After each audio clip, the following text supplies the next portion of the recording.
Hello, everybody. Thank you so much for joining us here on this lovely day. Welcome to Tech Beat, where leaders learn, innovate, and grow. My name is Earl Foote. I am your host and founder, CEO of Nexus IT. We are a white glove IT services support and cybersecurity firm based here in northern Utah and servicing a nationwide footprint. Um, Today, I'm gonna bring one of my dear friends on Tech Beat with me. I'm super happy and honored to have my guest Gezel Nehmadi with me today. I'll bring her up here in just a minute and introduce her to everybody. Before I do that, a couple of quick announcements and housekeeping items. First of all, TechBeat is now on all major podcast platforms on Spotify, Apple, iHeart, Google, Pandora, or anywhere you consume your podcast. We would love and appreciate your support, your subscription there, and certainly take a look at these segments or listen to these segments on the go wherever you're at and wherever you like to listen to your podcast. Did want to mention that we will have question and answer throughout this segment or at the end of the segment. So feel free to whatever platform you're joining us from, post those out, and Gezel and I will do our best to keep an eye on those and get to them as it makes sense throughout the segment here. A couple of quick teasers for upcoming segments here on Tech Beat over the summer and into the fall. We have some really cool, amazing guests, including Gezel herself. But let's see, June 15th at 12 p.m. Mountain Time, Johnny Hanna, co-founder and CEO of Homey, will be joining me. Bassam Salem, founder, CEO of Atlas RTX.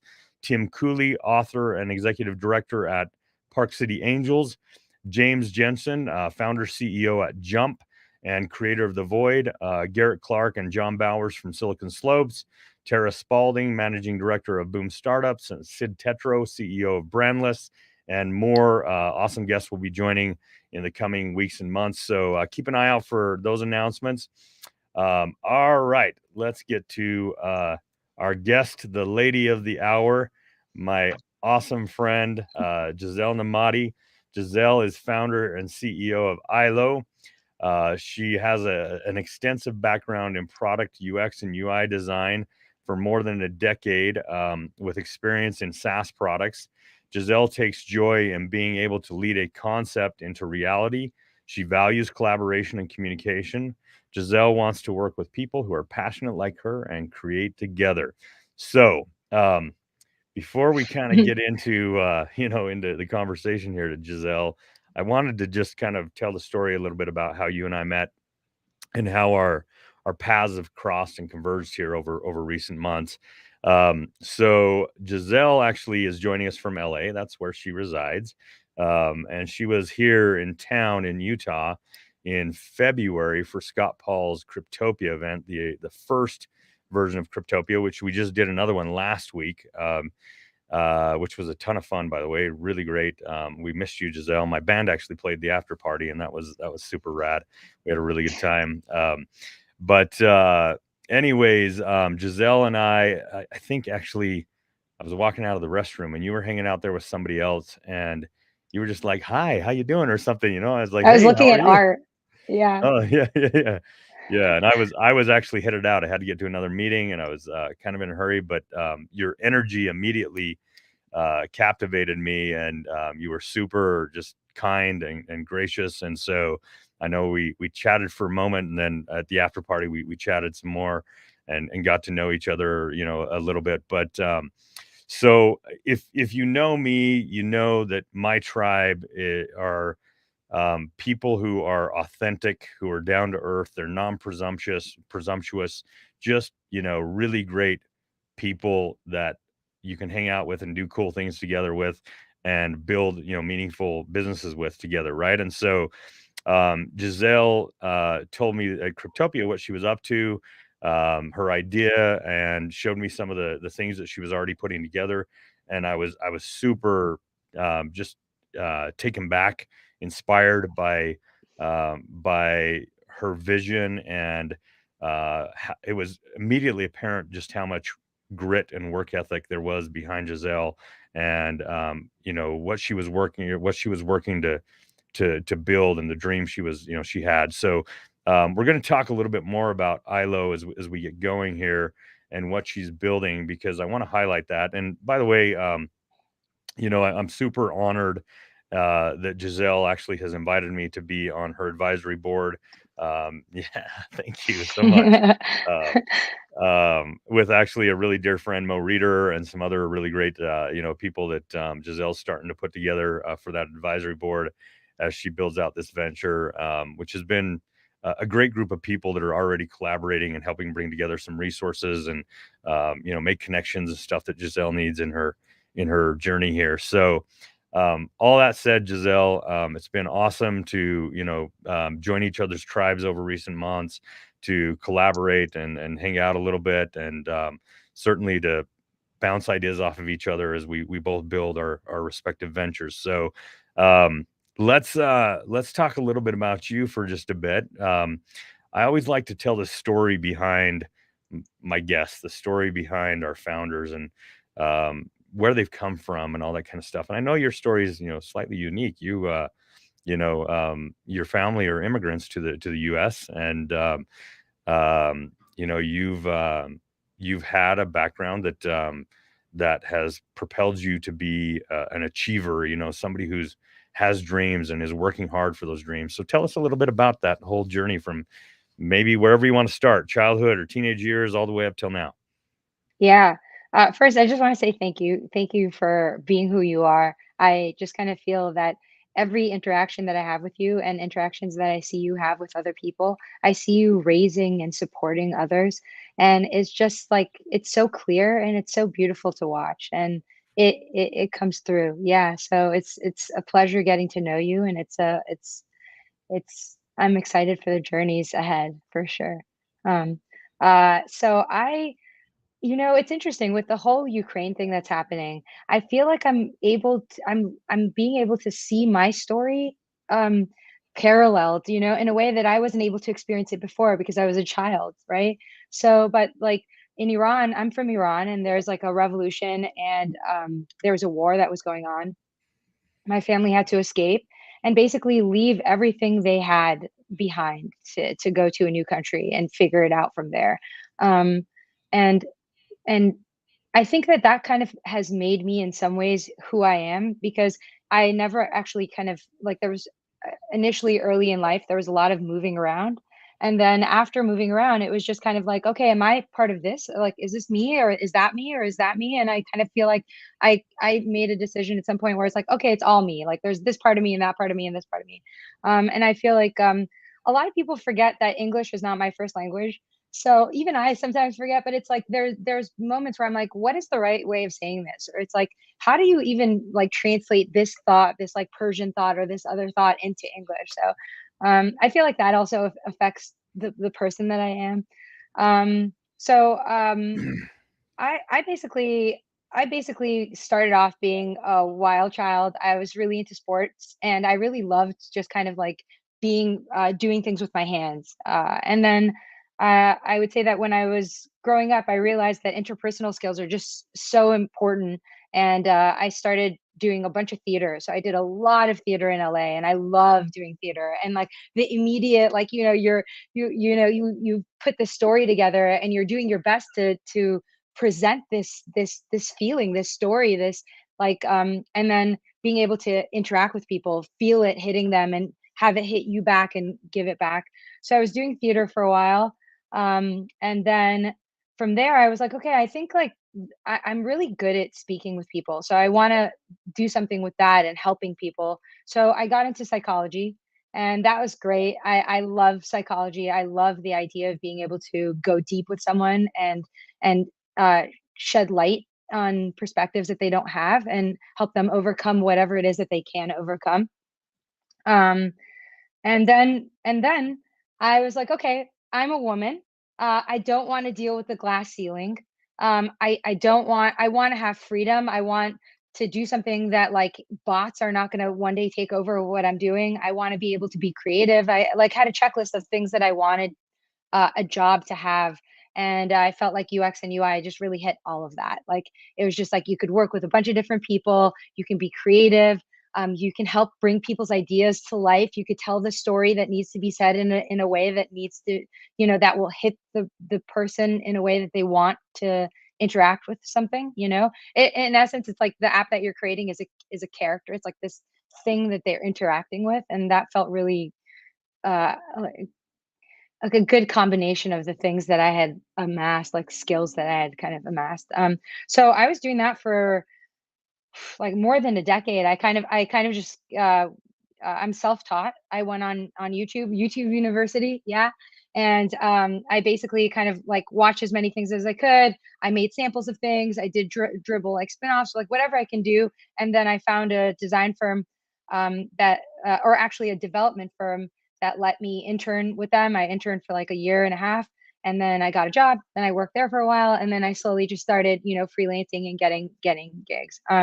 So then that led me all the way up until like, I'm doing good, have my design team, and have all these clients that I love. And then in January or December of last year, my mom got cancer, and that was an unbelievable blow.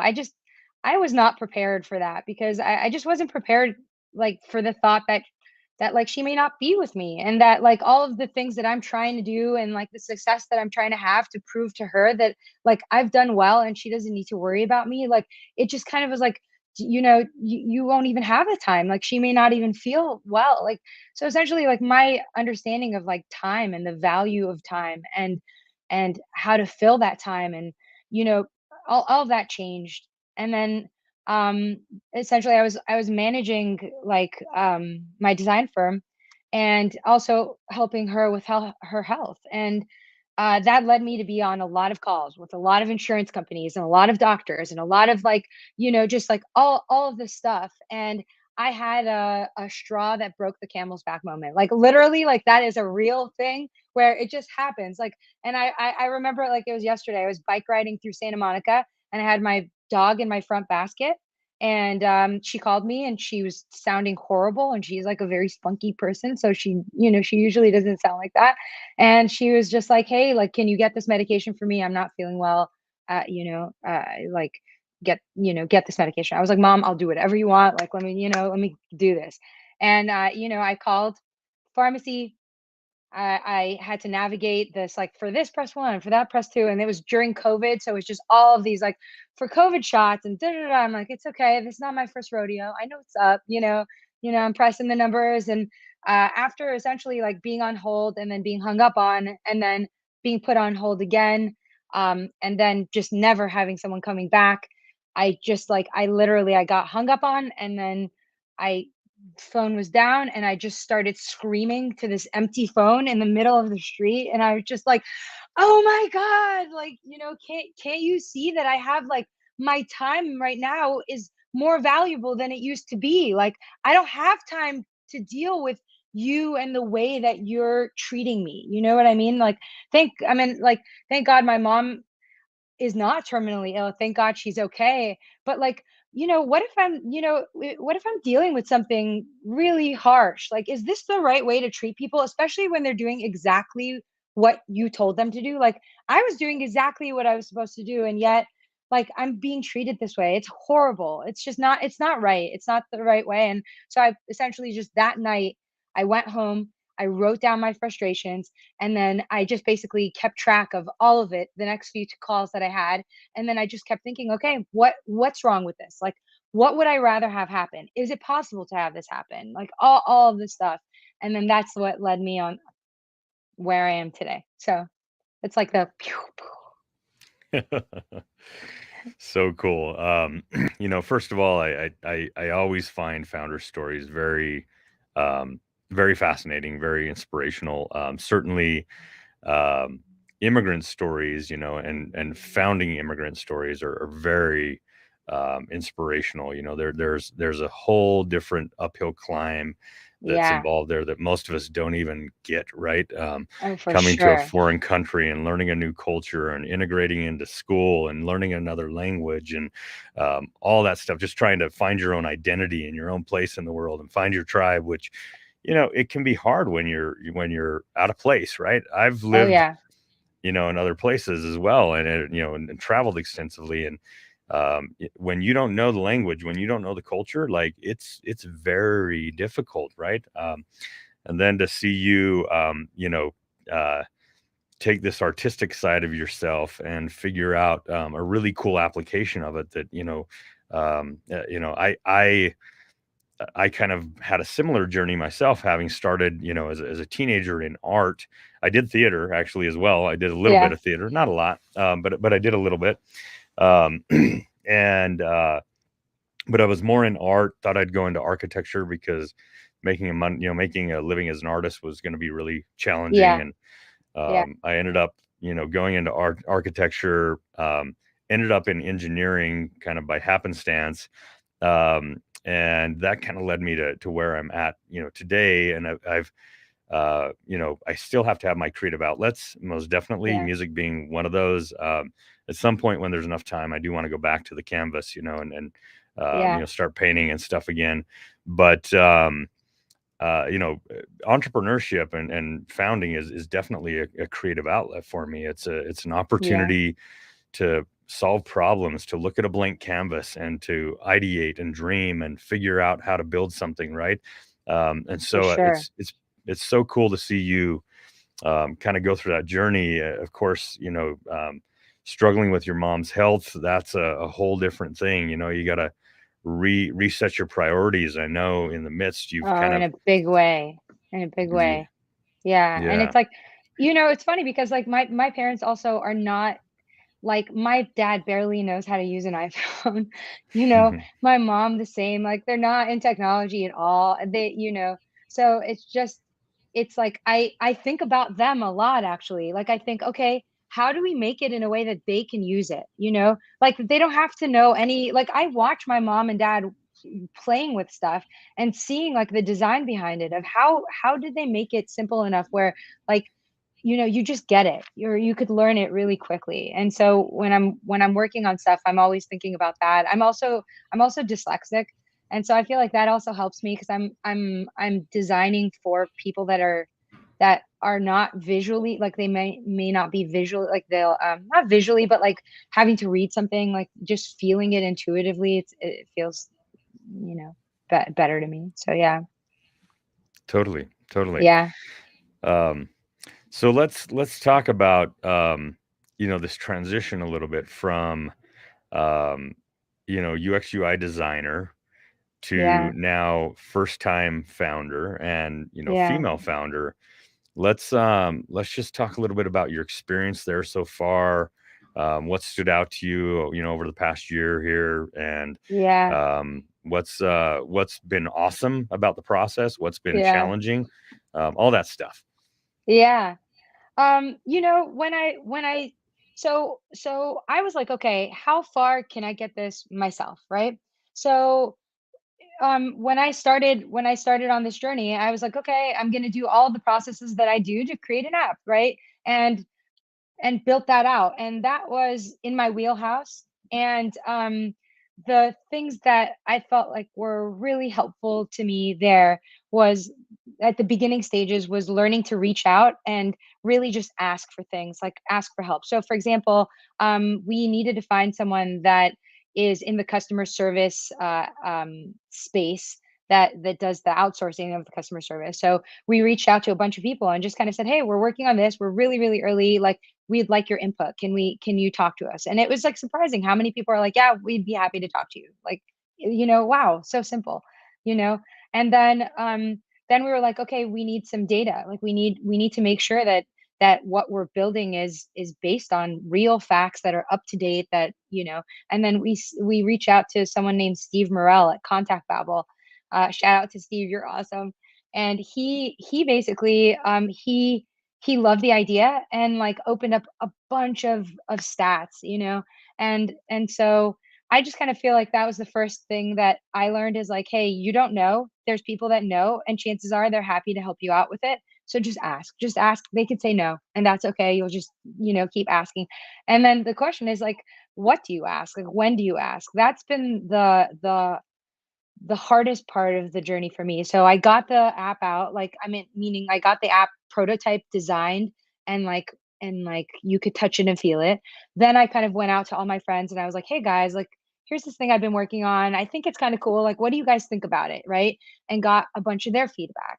And then they basically like pushed me to go and talk with businesses and see if this is something that because ultimately like the businesses would have to buy in. So went and I spoke with businesses. So at that point, like after I had built it out, I went to businesses and consumers, like just users, and like whoever would listen, I'd be like, "Hey, I'm working on this thing. Can you please check it out? What's your feedback for it?" Da, da, da. And I feel like that was a little haphazard. Like, if I were to do it again, I would do it like a lot more organized and a lot more like, okay, now I'm going to talk to this group and now I'm going to do this, but it was just kind of like, okay, this was before I had made the leap to just kind of go ahead and really do this. And then I would say that the biggest shift for me was after once I decided that, hey, like this is something that I really want to do. Um and like actually leave work and do this, like focus on this. Um because I thought that, okay, it's pretty simple. You design the app, right? So now you need to find somebody that could build the app. And then once you find someone that could build the app, they build the app, and then you have the MVP, and you take it out and you see who's going to use it and stuff like that. And it still sounds like, hey, this seems right, right? But I got to this place where I was like, well, in order to build the app, I need money. And then I was like, okay, well, then let's go down that thing. Okay, well, how do you build the deck? How do you build a deck? Like, what does the deck have to say? Then there's like, you can go so deep in all of these things, right? Um, and so I often wonder, like, because now I'm hitting up accelerators, right? But I often wonder, like, should I have just gone like super early to that? And I didn't know that that was not like, it just didn't occur to me. So then made the deck. Um, went out to, Steve connect me to some VCs. I got connected to other VCs, and like, then I'm just kind of like pitching this thing, right?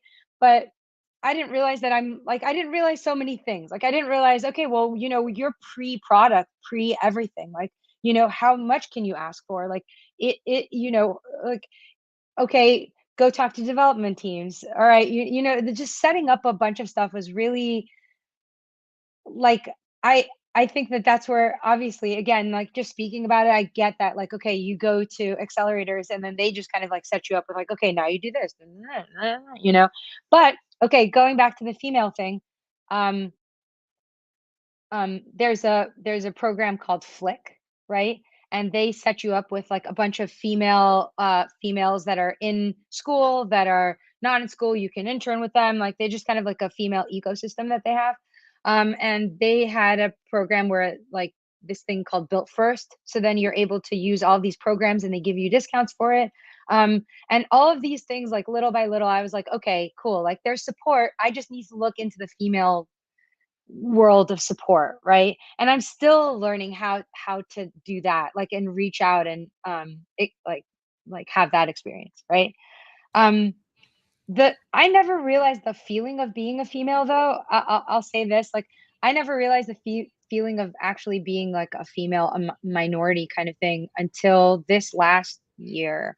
um I went to all these crypto conferences, right? And I'm talking with a bunch of people, and it was the first time, really, I know it's hard to believe, like it's the first time that I've experienced discrimination, like in sexual discrimination in my life. Like I've never felt it before. So it took me a minute to just be like, oh, this is what's up. Like, and like, for example, I'm talking to somebody and I'm having this like deep conversation with this guy, and then some other person will come, and then him and this other person will start talking. And it's almost like I'm not there anymore. Like, even if I say something, it's almost, and so for a female, you're just kind of like, whoa, what was that? Like, like I didn't even get it. So the next time it happened, I was like, oh, I see what's going on, right? So then I was like, okay, the next time this happens, I'm going to be really loud and see what's up with that. Or then the next time that happens, I'm just going to walk away. And I tried like different things. And that led me to kind of like go online and see how other women are dealing with it. And so, for example, I read about this article of these two women founders that created a fake male chief suite officer that would essentially send emails and receive emails, and they found like amazing success with this dude. Like Wow. they would send out a message, nothing would happen, they would send it out from this dude, this fake dude, bam, you know. And I was like, man, this thing is like real, right? And I thought, okay, like I can do that, that's easy. But then I ended up talking with a lot more women then whenever I went to a conference, I was just like seeking out the women, because I realized that I was like going like, all right, who do I need to talk to? All right, there's some dude, you know. Then I was like, okay, I'm gonna go talk to women. And they kind of like they were like, no, dude, you're at the beginning of this. You need to like man up to this. You need a woman up to this, deal with all of this shit and then fix it, you know, like make sure that you're part of the solution. Like you can't hide behind some like NFT and like some name and just, you know, like you got to do something about it. But now when I talk like I saw Gary V at this conference, and I like beeline for him, and I was like, Gary, like you have a platform, like you need to help these dudes out, because the truth is that I don't think they even know. Like honestly, I think if I were to talk with one of them and just be like, yeah, no, no, they'd be like, totally, like, you know, they want equality, but they have no idea that that's going on at all, right? So Yeah. Yeah. sorry, No, sidetrack you're into good. like what it's like This is like great. This is important actually. being a woman. Like it's just like, and you know what, there's the other thing where it's like you read reports like DocSend and all these companies release reports where they say like, okay, women are not getting as much funding as men, you know, and you read that and you're like, how much do I, like, what do I do with that information? Like how much do I like let that sink in? Like do I let that hit me, or do I just kind of go like, look, I can do the best I can do, that's the best I could do, and that's it. Like I don't know what else you want, right? So I just try not to like, I try to make that a reality, but like acknowledge that it is a reality, but kind of not make it part of my daily like climb kind of thing. But there are some things that I read about, that I learned, that I feel like, wow, okay. Like for example, this woman, I just watched this TED talk about this woman where she says that women and men, they go and meet a VC. The VC asks them two different kinds of questions. Okay. There's possibility questions, right? Like, hey, how much are you going to grow? What markets are you looking at getting into? Da, da, da.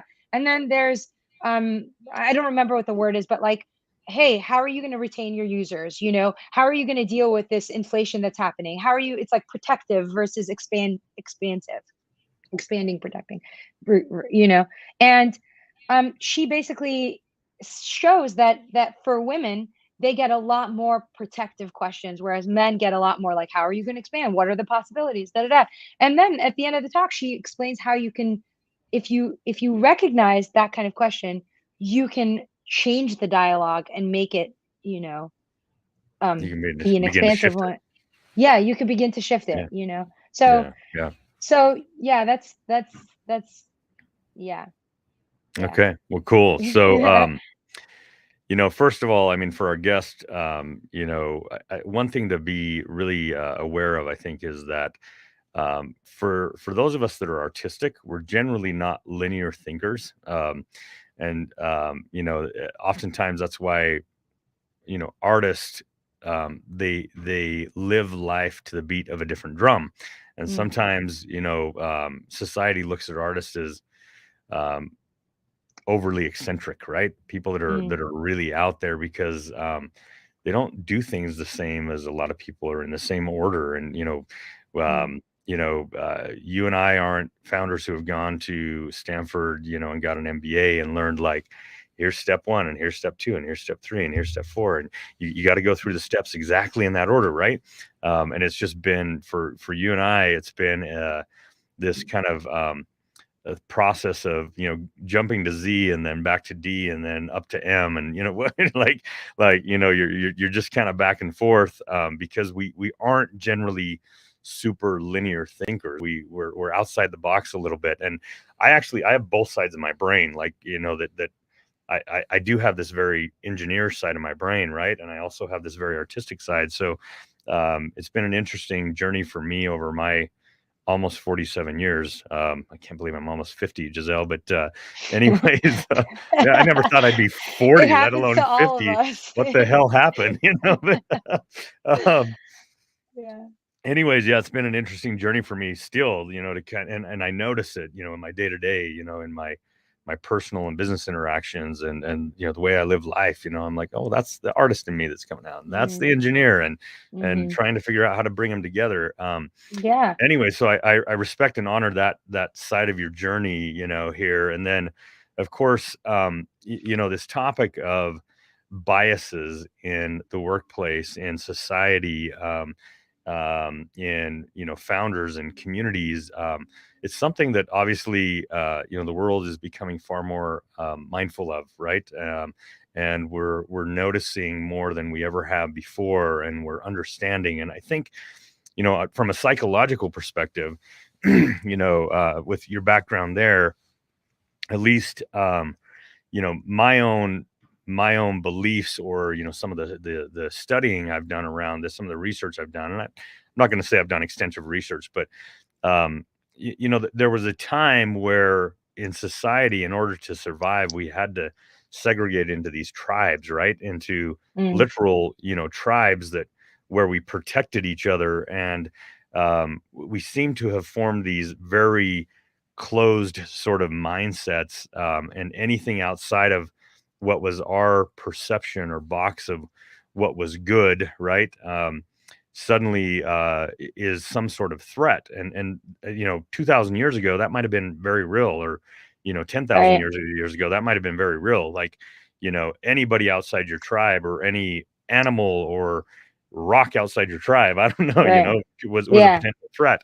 And so I think, as humanity, we formed these paradigms, and we formed, these limited mindsets that have plagued us for millennia, and I think we're, I know that I don't love the term woke, right? And I know there's a lot of stigma around that as well, but I do think we're becoming more enlightened. I think we're I do we're too. awakening. I do too, for sure. Yeah. And Like, and I think it's yeah. Go ahead. Go ahead. No, go ahead. I was just gonna say that it's really important for us to all realize, that we all have built-in biases, whether we believe it or not, or whether we know it or not. And I try to be very open. My three biological sons are Mexican American. Their mom was Mexican, right? My wife is Costa Rican.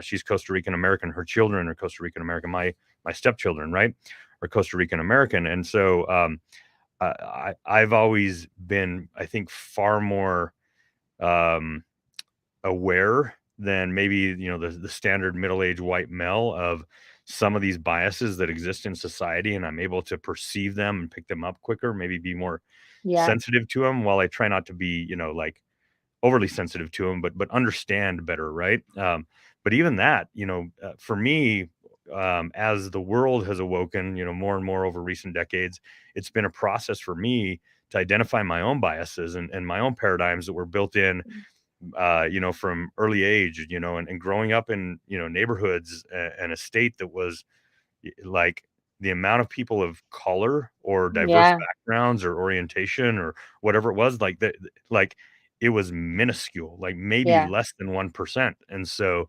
um, I've had this, this journey of my own to identify my own biases and how those show up, even as you said, in these conversations with investors, where the questions are completely different. And I get it, because men oftentimes, um, our programming is to be protectors, right? We're supposed to be papa bears and providers, and so Right. when it comes to sometimes a female founder, I can see that where the conversation shifts to, well, how are you going to mitigate risk, and how are we going to protect you, and Yeah. how are you going to protect yourself? And when Yeah. it's a man, it's like, go out on the warpath and make this thing happen, and how are you going to Yeah. kill it, right? And so Yeah. it's a different conversation, and it's so fascinating to kind of see that and understand, and then go, okay, all right, I see my own Yeah. biases there. How do I begin to bring that, together in a more cohesive way? And then as a woman, like, how do you react to it. Like, you know, so for example, like I decided, okay, the next events that I go to, I'm going to dress very not like feminine, you know, and just kind of see like how will that affect, like, you know, do I try to be more like a guy, you know, or do I just kind of stay the way that I am, and so it's like it's kind of like being able to modulate yourself in a way that gives you what you need to, but at the same time kind of hold on to like to being a female founder and knowing that that's like okay, and like it may not be you, like, so there's, 'cause it's really easy to just be like, "What am I doing? Like, what why isn't this," you know? But then you just kind of go like, "Okay, I don't know." Like, I can, and that kind of goes to my, like, belief about life. Like, so I have like a mindset that I feel like has helped me in all my life, right? And I can just kind of lean back on it anytime, and it just helps me, like, get recentered. Um and that is like it's a video game theory. So the idea is that you come to play a video game, right? You play the first level and you're gonna fail. And then you're gonna get back to that level and you're gonna fail again. And just gonna keep failing over and over and over and over again until you like meet the main dude, and then hopefully you win at him. And then you go to the next level and then you do it all over again. And then you just keep doing that for the rest of your life, right? And so for me, it's just kind of like, okay, like, I'm at this level and I'm just gonna keep trying all different ways, you know, and modulate and go like, okay, that worked, this didn't work, I need to do this. This is, you know, and I'm just gonna keep doing it until I reach that one boss, you know, where it's just like, okay, I need this. Then as soon as that finishes, I almost know that the next level is going to be the same thing. I'm going to start all over again. I'm not going to know what I'm doing. I'm going to try and figure things out. I'm going to fail. I'm going to succeed. I'm going to fail. I'm going to succeed, you know, and then again, big boss, you know, and like that is life. And so I feel like that's helped me so much, like so much. That mindset has helped me so much because I never expected to be easy. Like I never expected to be like, why doesn't this just like work for me or whatever? It's just, well, because this is the game. Like this is what why I'm alive. Like this is why I'm playing, right? So and then you now have like multiplayer games. So like you meet up with other people that know this part and that part, and you know, and that kind of thing. But that that's helped me a lot, like, with all of it, the whole thing. I love that so much. Video game Yeah, theory, yeah. and I it didn't just know that it was really called the video game theory until I saw, someone, uh I should find the YouTube channel that gave a TED Talk on it, and I was like, "Oh my god, this is yeah. the theory," you know? So, yeah. Doesn't it make so much sense? Like, Oh, it's life and it's also business. And I know yeah. you're just kind of getting your journey started. You've already had some of that, but you'll have more. I mean, I've been at it 24 years, and I can tell you that I've failed a lot of levels along the way, Yeah, right?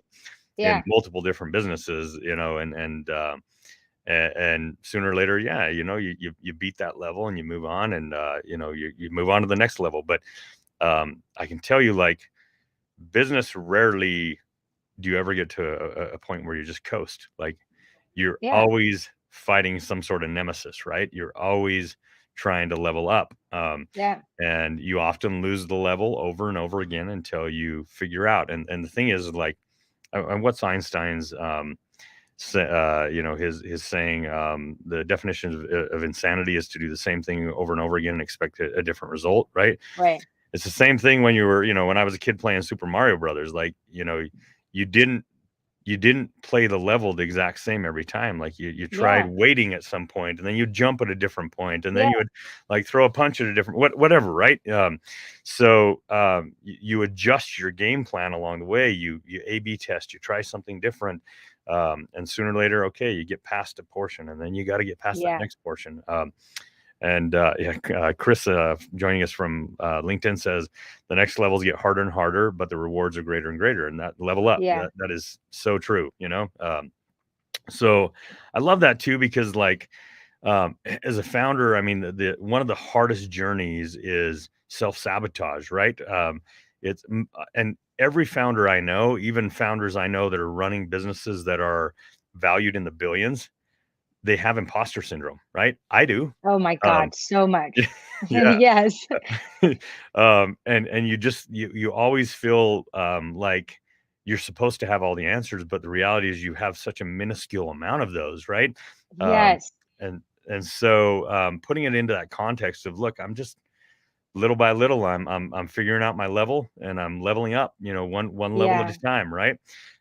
It just makes so much more sense, and it I think it brings some sanity back to the whole process, and restores some self-belief, right? Because Right. that's one of the things that's so hard as a founder. A lot of people don't understand, like, those defeats can be so demoralizing, and so difficult, and they can set you back, if you don't learn to just stand back Yeah. up and say, big deal, all right, like we felt that one, we're gonna go back and start over, and we're gonna figure out how we get through it, Yeah. yeah. Yeah, and like the defeats are kind of, it's just kind of, those thoughts that wake you up at night and you're just kind of like up and you're like, what should I be doing? What am I not doing right? Like how much protection? That's the other thing. It's like, that fine line of just like, okay, this is what I'm doing. And like everyone needs to know to like, okay, like you have to create moats and you have to have like this. And it's like, how, like, just navigating that alone is just kind of like, I've spent so much time just, like, thinking about that to the point where I was like, you know what? The universe, I did not pick to be on this journey. Like, you know what? Maybe I said yes to it, but, like, it's not like I woke up and said, "Hey, I think I wanna do this," you know? It just happened, you know? So, if the universe, like, I just also have to just trust the universe, right? Y Like, where it's like, "Okay, you know what? Again, doing the best I can, and if I need to, like, if I can just share this with everyone, it will bring the right people to me, and then we will work on it together, and this will be a good solution for people, and we'll help people." Like, it just has to be that simple, right?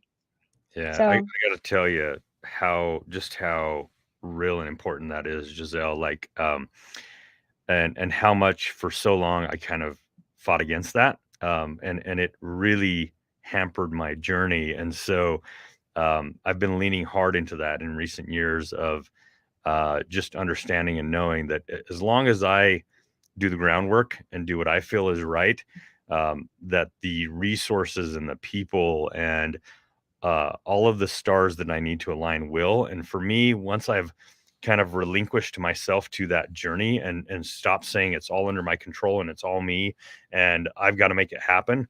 I can't even tell you, even just this year, like the stars that have aligned in a way that they never have in my 24-year mm, entrepreneurial journey. So that's one of the things that, like, I have to counsel budding entrepreneurs, and say, look, like, respect the journey, understand and know that, that maybe there are greater things that, behind the scenes that are yeah, at work.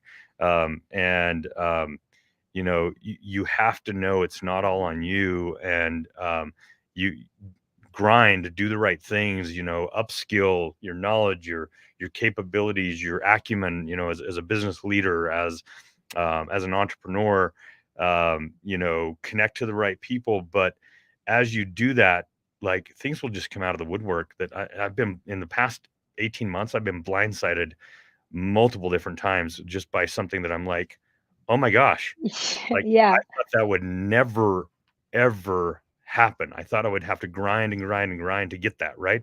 And things have just come. And you have to also, and this has been a tough thing for me because I'm a very independent kind of, guy that I'm proud to be self-made. I'm proud to, like, to be in, like, produce my own outcomes, right? Um, and I've always, and I'm a giver, not a taker. And so, part of my journey has been to relinquish myself and say, you know what? I need to let others serve me too. When those stars align, because early on in my journey, like, I'd push those stars out of the way and I'd be like, I'm just going to trudge ahead and do my thing, right? And mm, I'm going to get there myself, right? Um, but when those stars align, sometimes you got to recognize it and say, okay, yeah. thank you, whatever, universe, higher power, God, whatever you want to say, right? Thank you.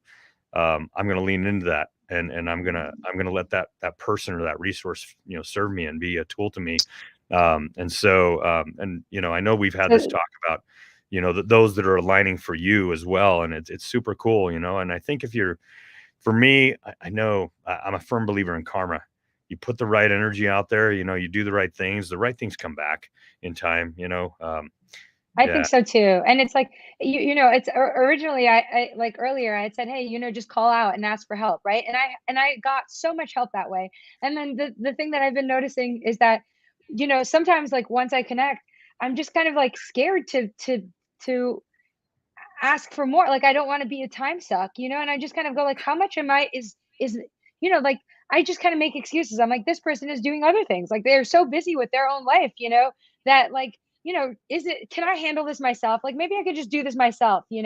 And that's been a hard thing for me. And the other thing that's been really hard for me is just being social, right? It's like I keep going like, all right, well, maybe I should talk about this. Then I go like, well, wait, let me get a little bit better at doing this, then I'll talk. And I just kind of keep pushing things back because I'm like, well, I'm not like I'm not there. And like, what, is this thing even real? Like, is like there's just all of this like self-doubt that happens that stops me from, like, as you say, like leaning in, because there's so much that I don't know, and there's so much that I'm just kind of like, I, you know, there's a lot of what ifs. Like there's so many what ifs, and they go in both directions. Like, what if it goes really well, but or what if they find out that I have no idea what I'm doing, and like, I have to, and then it's just kind of like, well, I think I should just start off with that. Hi, I'm Giselle. I know Yeah. kind of what I'm doing, but it's like, hey, this is like first time. I'm just, it's just so. But I do believe that when you say karma, like I'm just I already see that like already I'm just kind of like, okay, what can I do with like females? Like how can I help people? Like it's like I'm already like, hey, like this is so needed that I want to be part of it. Like I want someone else to not have to go through what I went through. So it's like I really see that, and I've experienced that with so many people. Like I cannot tell you how many people have been so just like, it's made me cry. Like, it really like, I've just like, seriously, I've gotten emo about it because, like, I just can't believe it. Like, Yeah. I just can't believe that people are so kind, like, Yeah. so kind, so generous, so patient, so, um, just s- like amazing, amazing. And then Yeah. all I have to give back is like memes. You know? Memes are awesome. Are you kidding me? It's like That's an my love, amazing like, give listen, back. I love you. Yeah. Here's some memes, Uh, Thank you so much. yeah, yeah. So You yeah. know, I've had those moments and recently, had several. In fact, it was at Cryptopia last week. I'm running a cyber panel, and I got emo myself because I was thinking about some of those people that have, come in my journey, and actually driving there, I was thinking about it, and I was crying in my car just driving down the freeway, like, Yeah. because the struggle's real as a founder, and so I it's been cool So to see real. you understand early on that I need advisors, I need mentors, I need people. And Chris, Yeah. joining us again from LinkedIn, Sasulka, I think I say your last name, Chris. I hope I'm not botching that, but he says it's great when you can meet people who have worked those levels and can help you achieve those levels without as much pain, right? And Hell that's, yeah. by the way, that's what Tech Beat's all about for me. I've been Yeah. at my journey for 24 years. I won't ever pretend to have all the answers. I won't ever pretend to be right. Yeah. But I've learned a hell of a lot in nearly 2.5 decades.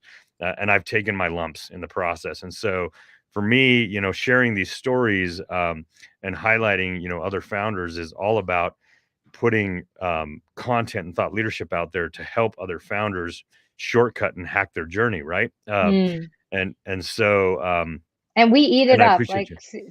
like Yeah. really, like it's so important. I can't tell you, like this kind of work is so important. Yeah. It Well, I means a appreciate lot. that. And I really Yeah. appreciate you being a part of it as well. But, Thank you. Yeah.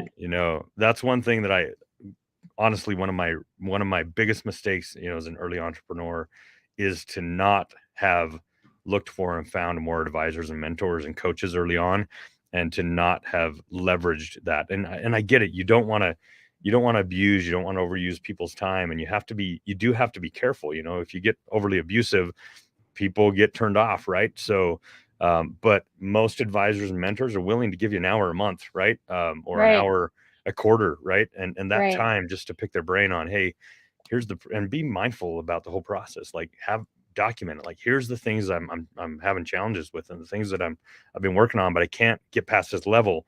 What do you know about it? What can you tell me? And what advice can you give me to get there? So, Yeah. anyways, transitioning, a little bit off of that topic here, Giselle, I do want to highlight, we've got about 10 minutes left here. I want to highlight what you're doing at iAllo.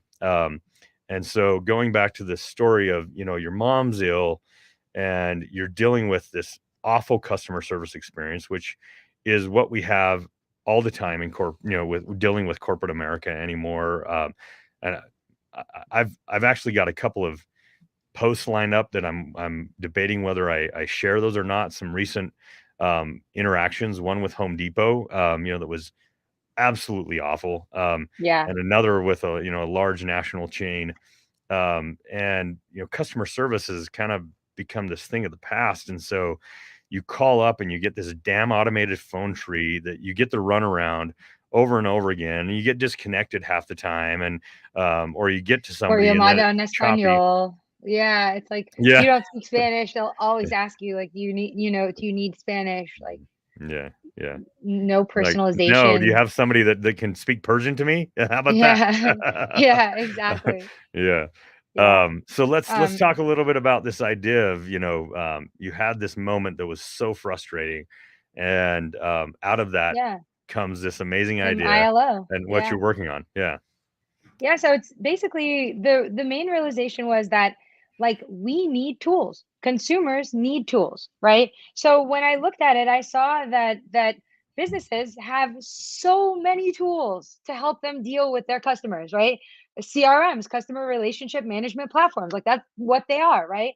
And then when you look at the consumer's end, right? Whether you're a consumer like personally, or you're a consumer for a business, like you're calling your vendors, right? Like, you have no tools. Like, you have a piece of paper that you could write on. Like, what's the best contact information? You have to go on Google to find out. Is this the best time to call? When is the best time to call, right? Um, who did you talk to last time? How long are you going to be on hold?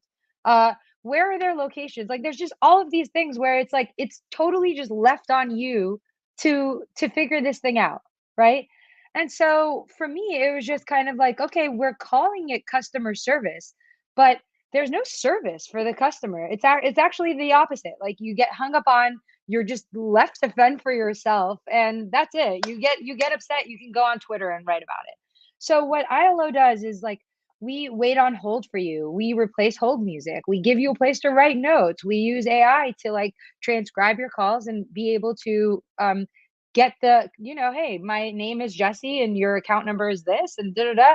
And then we help automate things like, hey, do you need a call back from this company? Hey, you said that you're going to call them back at this time. This is a reminder, call them back at this time. Just tools. And then from talking with businesses, we learned that lots of businesses are on hold day in and day out contacting their vendors. And so, and then maintaining that vendor relationship. Like, if an employee leaves, what did the employee say to the vendor? Where did they leave it off? And then also the information that gets shared to be able to speak with the vendor, account information, passwords, things like that. So essentially what ILO is we are a tool for the consumer to manage their interactions with businesses. Again, whether personal or for a business, like, we give you a tool so that you don't have to do it by yourself. We use data to find out, like, your hold times. We'll wait on hold for you. We'll tell you, hey, right now is not the time to call. Go do something else. We'll wait on hold for you. We'll call you when it's time and you're good to go. And there are already businesses that are realizing that this is the way to go, and that's great. Like, we want that support. Like, why not, but we're giving an omni-channel, multimodal, for the consumer, single platform that they can go ahead and manage, initiate, manage, review, just do what they need to do, so that they're not left just fending for themselves, and so that their time is, like, they can go and do other things with their time, because like, if I'm a single mother and I have to call because the internet is off, right?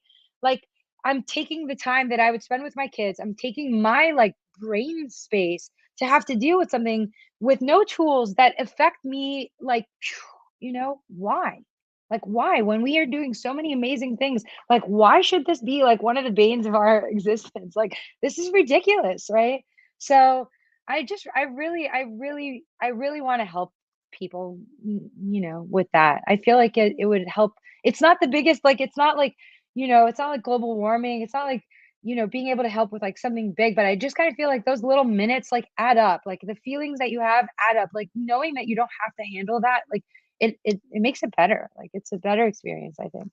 And then businesses benefit because if I'm not angry, and if I'm like if my experience because just even the identity portion, right? Like I want to like cut it out because I know we're close, but it's like even this thing of having to identify who I am, right? I know who I am. This thing could get me into my health records, and into my bank, right? Like like why do I have to take time out of the call to verify that I am who I am? Why does this even need to be a thing? And this is like an $11.9 billion cost. Like it costs the US businesses, just US businesses, $11.9 billion to verify that the customer is who they say they are. That's like billions of dollars is not going towards other things, right? But it's like it's ridiculous, right? So it's just bringing improvements to an area that I feel like just really needs improvements. It makes Yeah, so much that's my sense. Yeah, yeah, so I recently switched carriers on this thing, right? yeah. Because there was, a carrier that has better 5G coverage here in Utah, and I was tired of, having mostly 4G in most places, and so man, that was an awful decision. It took Oh me man. it took me like 6 phone calls of 2 to 2.5 hours each, and many of those, on hold for over an hour. I would get on the phone with somebody and then you get disconnected or something like that, you know? It was so, and as a founder who has, like, literally no time, my days are scheduled 4 to 6 weeks, booked solid in advance, right? For me, it took me, like, 4 months to switch cell phone carriers because I would schedule an hour, to call and try to work through it, and And I'd then be you on have the to phone with start somebody, all and like, over. I got to get on a meeting. Yeah. You had an hour window and you didn't help me, and I got to get on a meeting, and I'm gonna have to schedule another time 3 weeks down And the then when road you do, you to try have to to figure this start thing all out. over. Yeah, That's the part that's so yeah, annoying too. It's like you yeah, already did it, now you have to start again and again yeah. and again. It's like, It's so God. painful, and like, and there are Yeah. things that you can't, because of, privacy, you can't give to somebody else to do for you, right? And Literally, like, now, if yeah. they're not on the count, they can't affect changes, right? And so, That's what's so amazing about NFT, like digital IDs, like digital identification on the blockchain and digital NFTs. Like it's an actual use case where it's like your data is protected. You know exactly who's coming in and out, but you're able to share it. And that it's like, yeah. wow, it's Well, amazing and as you what's mentioned, you can coming. do all the authentication here. Like, Yeah. you can use Yeah. biometrics and you can Yes, use exactly. MFA Even and on this. everything right here Yeah. Yeah. before you even have to interact, right? Yes. Now, as a cyber guy, I can tell you there are ways to hack that stuff, right? And so Yeah. there, it's not Yeah. an end all be all, but I do think Yes. that there are, definitely, there are plays and there are ways to improve all this. And Yeah. kudos to you for, looking at, and it's not just consumers but businesses. You have to call, like you mentioned, vendors, and like, Oh I yeah. don't even know how much time our team spends on hold trying to get hold of vendors every week, but it's tens of hours Oh minimum, yeah. maybe hundreds of hours.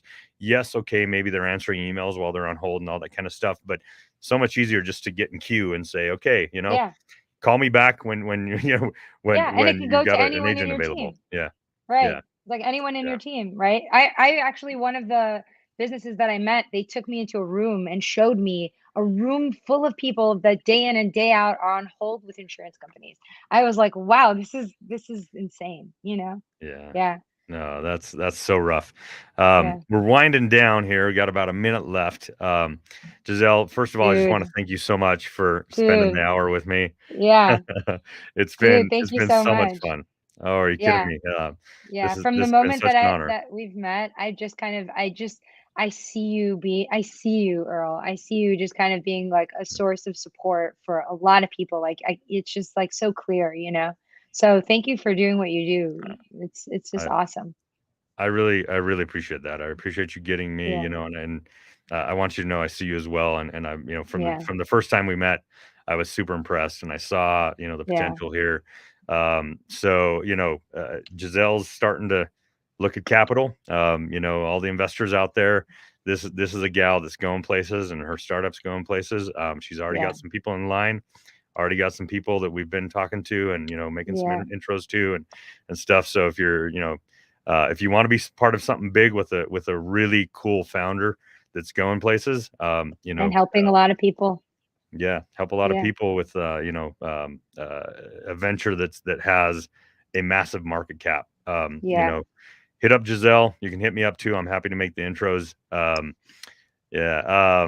So let's see. Just quick reminder: some of our upcoming guests on upcoming segments: Johnny Hanna, Bassam Salem, Tim Cooley, James Clark, Tara Spalding, Sid Tetro.